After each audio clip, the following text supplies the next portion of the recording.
everyone. Last class we were discussing about what is accounting for management and the various aspects in a brief manner. Okay, next we will discuss in detail the various contents inside this accounting for management. Okay, last class we discussed that accounting for management. It is that part of accounting that helps the management in taking decisions and something like that. Okay, next area. Introduction. Earlier we discussed management accounting is a part of management activity or decision making activity. Management accounting is presentation of accounting information such a way to assist management in creation of policy and day-to-day operational undertaking. Last class we were discussing about how financial accounting, how management accounting works. I said financial accounting has its limitations and management accounting is using that financial accounting data to present in such a manner that the management can take necessary decisions. Okay, we had gone through management accounting portfolio. Next we will discuss about how this works. Before that, first one, nature, internal use. Internal usage means management accounting mainly prepared by internal users or owners or parties within the business. Unlike financial statement is prepared because we are liable to prepare as a company or a concerned point of view. According to Income Tax Act, the concern has to prepare financial statement. It is compulsory. Management accounting is not like that. It's up to the internal aspect. The management accounting is used by parties internal to business. You know, internal means management, managers, parties within the organization. It helps management in discharge of its functions efficiently. So it's a management oriented activity. So basically it's an internal use. Next one, interdisciplinary. Interdisciplinary means, okay, first of all, let's discuss. We all know subjects like management, cost accounting, financial accounting, economics, statistics. Okay, each subject we can call as disciplines. Discipline means a subject which is affiliated by a university. So we may call these subjects as disciplines. Interdisciplinary means different disciplines or different subjects. In simple meaning, management accounting includes all the activities or methods of various subjects. Management accounting uses information from different subjects like financial accounting, cost accounting, statistics, economics. That's why it is an interdisciplinary nature. Next one, quantitative and qualitative. One of the peculiar nature of the management accounting is it uses quantitative as well as qualitative data. Quantitative data means financial terms which can be measured in terms of money. Qualitative data means which cannot be measured. It may be measured in terms of money or represented in terms of money, but some situations we use qualitative information.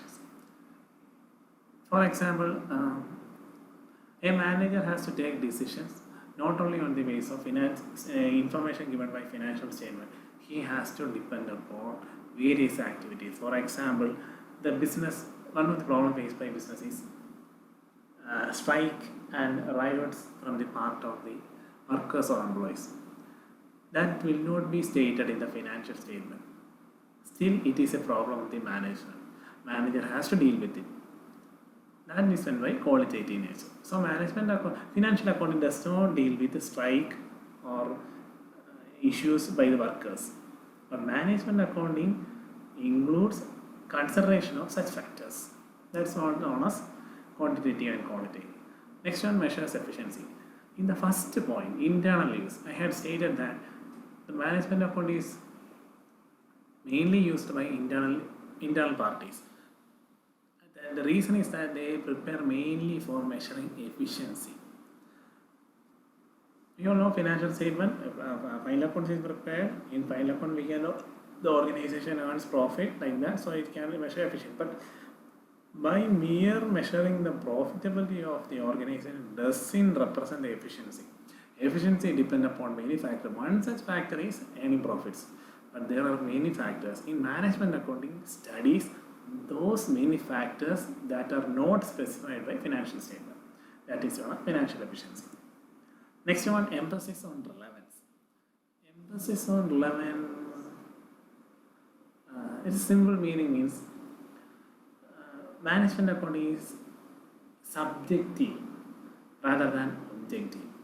Subjective rather than objective in the sense, for example, I will tell a difference between financial accounting and management. I will always depend upon financial and management right side by side because we have already learned financial accounting. That's why I am comparing. Okay.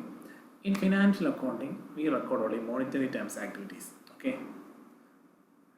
In management accounting, we consider both monetary as well as non-monetary. Okay. In financial accounting, the ultimate objective is to maximization of profit or maximum profit. But in management accounting, not only profits are considered, it will consider whatever factors may be monetary or non-monetary, but ultimately it will have an influence on the operations of the business. That's why it is. Earlier I said that emphasis on relevance means objective, subjective classification. Financial accounting has an always objective is to earn profit.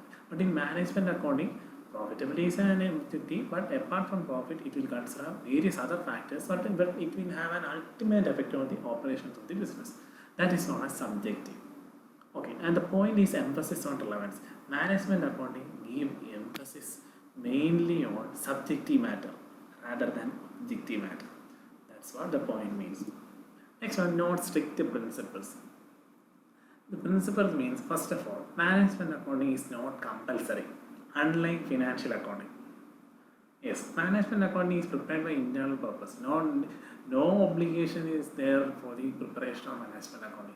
That's known as non-strict principle. So the concern doesn't have to follow generally accepted accounting principle for the preparation of management accounting, but still the concern is liable to present the statement with a true and utmost good faith. Next, estimates and forecast. Management accounting, we said that it is that part of management for using financial statement data or information for the purpose of decision making. And the managers usually take decisions whenever a problem comes. At the same time, it is a duty of the manager to prepare plans, policies, objectives for the organization. So it is one of the nature of management accounting is estimates and forecasts. Always management accounting emphasis on helping manager in estimating the current situations, and on the basis of estimates, the management accounting as well as the organization top level will forecast for the future. That's what it is a part of management accounting. Non-statutory. We have discussed that no strict principles. That means it doesn't have any obligation. Same point is known as non-statutory. Non-statutory means there is no legal obligation to prepare management accounting statements. Next one, means of communication.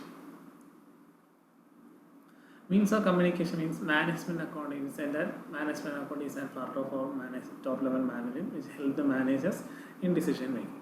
Management accounting supplies information to managers at different levels according to their needs. It also acts as a means of communication within the organization and facilitates effective communication of order, ideas, information, reports, goals, plans, whatever may be. That is known as means of communication. It acts as a means of communication. Next one, tools and techniques. Tools and techniques means in the second point, interdisciplinary. We have said that management accounting is interdisciplinary, means it has various tools and techniques of different subjects. Cost accounting, statistics, financial accounting, like that. Tools and techniques means the management accounting consists of many tools and techniques that help the managers in decision making. And the same tools and techniques will be dealt in the forthcoming sessions, and we will discuss it in detail about what is meant by the various management accounting methods and what are the various tools and techniques that are used for the organization for decision making. We will discuss in detail each and every part. For the time being, just go through it. Please leave any comments. In case of any doubts, just make it clarified. Okay, thanks.